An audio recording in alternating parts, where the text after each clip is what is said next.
শেখ হাসিনা ওয়াজেদ, যিনি একজন বাংলাদেশ রাজনীতিবিদ। 1996 সালের জুন থেকে 2001 সালের জুলাই এবং পরবর্তীতে 2009 সালের জানুয়ারি থেকে 5 আগস্ট 2024 পর্যন্ত বাংলাদেশের 10ম প্রধানমন্ত্রী হিসেবে দায়িত্ব পালন করেন। তিনি বাংলাদেশের প্রতিষ্ঠাতা ও প্রথম রাষ্ট্রপতি শেখ মুজিবুর রহমানের কন্যা।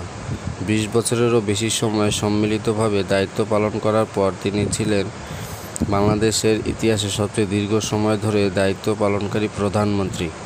2024 সালের একের পর এক ছাত্র আন্দোলন এবং অসহযোগ আন্দোলনের মাধ্যমে ক্ষমতাচ্যুত হওয়ার পর নির্বাচনের মাধ্যমে তার প্রধানমন্ত্রীত্বের অবসান ঘটে।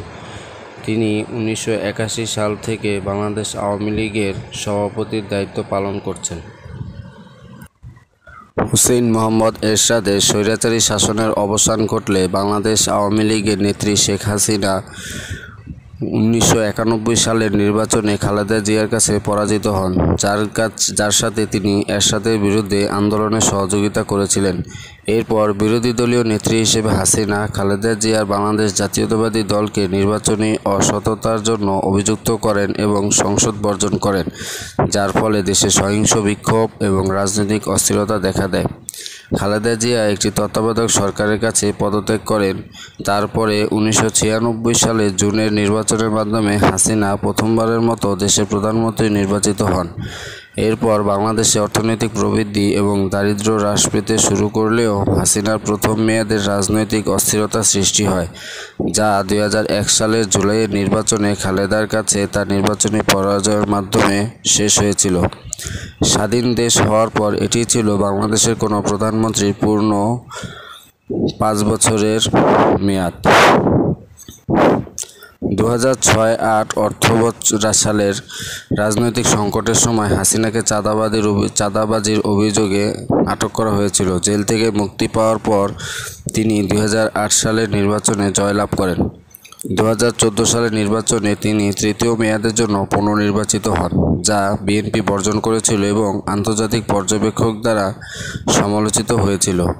2017 সালে প্রায় 1 মিলিয়ন রোহিঙ্গা মিয়ানমারে গণহত্যা থেকে পালিয়ে বাংলাদেশে প্রবেশ করার পরে হাসিনা তাদের আশ্রয় ও সহায়তা দেওয়ার জন্য বিশ্বব্যাপী কৃতিত্ব ও প্রশংসা পেয়েছিলেন। 2018 সালের নির্বাচনের পর তিনি চতুর্থ মেয়াদে জয়লাভ করেছিলেন, যেটি সহিংসতাপূর্ণ একটি নির্বাচন ছিল এবং ব্যাপক দুর্নীতিগ্রস্ত বলে সমালোচিত হয়েছিল। 2024 সালে নির্বাচনের পর তিনি পঞ্চম মেয়াদে প্রধানমন্ত্রী হন। প্রধানমন্ত্রী হিসাবে তার দ্বিতীয় মেয়াদকাল 2009 থেকে 2024 অর্থনৈতিক অব্যবস্থাপনা এবং ব্যাপক দুর্নীতি দ্বারা সমালোচিত হয়েছিল, যার ফলে ক্রমবর্ধমান বৈদেশিক ঋণ, ক্রমবর্ধমান মুদ্রাস্ফীতি, যুব বেকারত্ব এবং ব্যাংকিং অনিয়ম নজরে আসে। এই সময়ে অবৈধ উপায়ে বাংলাদেশ থেকে আনুমানিক $150 বিলিয়ন বা 17.6 লক্ষ কোটি টাকা পাচার হয়েছে। 2022 সালে হাসিনা পদত্যাগের দাবিতে সরকার বিরোধী বিক্ষোভ শুরু হয়। 2024 সালের জুনে সরকারি চাকরিতে কোটা সংস্কারের দাবিতে দেশব্যাপী নতুন ছাত্র বিক্ষোভ শুরু হয়।